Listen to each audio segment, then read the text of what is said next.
kita langsung saja ya.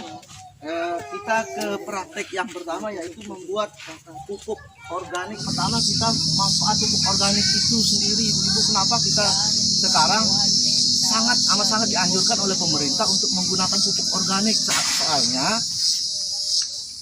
apa sih, pertama pupuk mahal, Ibu ya. Sekarang yang seperti setiap tahun tahu apa berebut pupuk nih, saling fitnah, saling hujat sana sini, ini gara-gara pupuk ini, terutama di kita di kalangan petani, Ibu ya.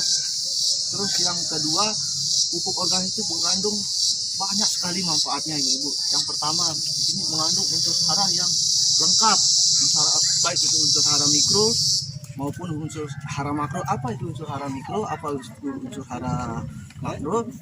Jadi unsur hara makro itu unsur hara yang dibutuhkan oleh tanaman dalam jumlah banyak. Itu yang Ibu-ibu dapatkan di pupuk yang beredar di pasaran, NPK, Ibu-ibu. Tapi lemahnya pupuk NPK itu yang beredar di pasaran itu tidak mengandung unsur hara mikro, Ibu-ibu. Apa itu unsur hara mikro? Itu dibutuhkan unsur hara yang dibutuhkan oleh tanaman dalam jumlah sedikit, tapi harus ada, harus terpenuhi. Kayak kita contoh, Ibu-ibu, selain kita butuh nasi, butuh butuh sayur, kita juga butuh vitamin, mineral, zat besi untuk tenaga kita, untuk kesehatan kita. Begitu juga tanaman, Ibu-ibu, dia butuh itu. Yang kedua, memperbaiki sifat fisika, biologi, kimia tanah. Apa artinya sifat fisika? Dia bisa menggemburkan tanah, Ibu-ibu. Nah, terutama ini karena penggunaan pupuk kimia yang terlalu berlebihan, itu yang bikin tanah kita tegeng nih. Nah, kalau di lapangan, Ibu mungkin sering lihat tanah kalau musim balit, tanah suka pecah. Nah, itu intinya tandanya dia kurang kurangan ini unsur haranya, sifatnya sudah buruk. Itu karena pengaruh dari penggunaan pupuk kimia yang berlebihan, Ibu. Nah, sifat biologi tanah, memperbaiki sifat biologi tanah apa artinya?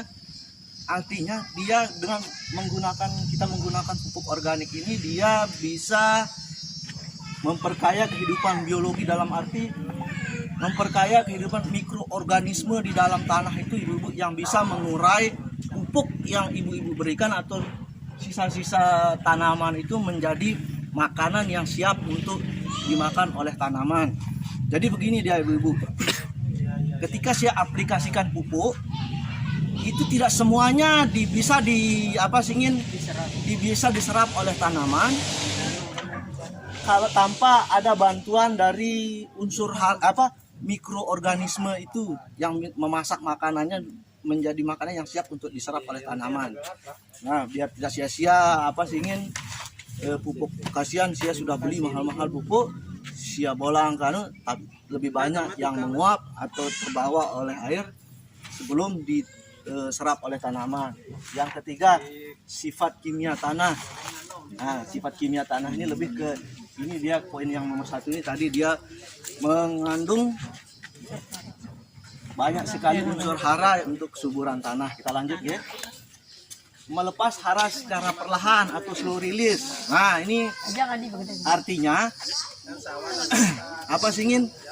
dia mampu mengikat atau merubah sifat pupuk itu yang tadinya fast release, terutama di urea, Ibu-ibu ya. Penggunaan urea itu sifatnya fast release atau hygroskopis. Dia mudah menguap, mudah kemelar, mudah terserap tanah. Jadi kalau tidak ada bantuan dari mikroorganisme dari pupuk organik ini, maka pupuk urea itu lebih banyak yang terbuang. Oke, kita lanjut ya. Sebagai mobilitas antara unsur hara dan tanaman. Yang Hasan Murad silakan duduk. Mudah diserap tanaman. Nah, yang kelima, membuat tanaman tidak mudah terserang HPT, hama penyakit pengganggu tanaman. Ini, Bu. Yang keenam, meningkatkan produktivitas lahan. Yang ketujuh, memberikan manfaat kesehatan bagi manusia.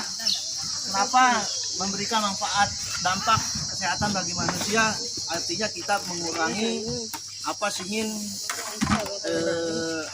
zat kimia di makanan kita, ibu-ibu ya. Coba si Aingo tuloka dunung bandingkan dengan tahu sekarang nih. Tuloka dunung kan udah belo-belo umur sehat-sehat prana nih. Ayo kita umur 50 sudah ada, Sudah keropos. sempang, ada yang Osteoporosis. Nah ini dia. Terus meningkatkan pendapatan petani dalam arti kita bisa menghemat pupuk sehingga apa sih ingin kita bisa menabung, terutama ibu-ibu ini yang jago nabung ya, yang jago hemat. Oke. Online ibu-ibu. Betul. Oh sama zaman ibu berarti. Kita lanjut ke jenis-jenis pupuk ibu-ibu ya. Di sini ada pupuk kandang. Mungkin ibu-ibu sering mendengar jenis-jenis pupuk organik. Ada pupuk kandang, ada pupuk hijau, ada pupuk kompos, ada pupuk organik cair atau POC. Apa itu pupuk kandang? Jadi pupuk kandang itu ibu-ibu semua pupuk yang berasal dari Kotoran hewan. Ya baik itu sapi, kuda, ayam, kambing, kebo dan lain-lainnya. Tapi tanpa melalui proses fermentasi atau dekomposer. Nah, artinya ini termasuk sudah pupuk kandang Bu, tapi belum di apa sih ingin difermentasi. Nah, apa kelemahannya nanti kalau kita tanpa apa sih ingin melakukan proses fermentasi itu nanti takutnya di sini ada masih proses fermentasi alami yang belum selesai, sehingga kalau kita aplikasikan ke tanaman proses fermentasinya itu atau dekomposisinya itu masih berjalan sehingga bisa merusak akar dari tanaman nanti Bu. Itu yang kita khawatirkan. Terus yang kedua pupuk hijau. Pupuk hijau ini lebih ke ini sisa-sisa tanaman kayak ini tadi. Terus kita apa sih ini misal siapina mau apa lubang ya kumpulkan di sana selama beberapa saat diangkat kembali. Nah itu namanya pupuk hijau ya. Terus langsung lanjut kita ke pupuk kompos. Nah pupuk kompos ini adalah pupuk yang berasal dari pupuk kandang atau pupuk hijau ini yang melalui proses dekomposisi ibu ya. Terus yang ketiga, 4 pupuk organik cair atau POC.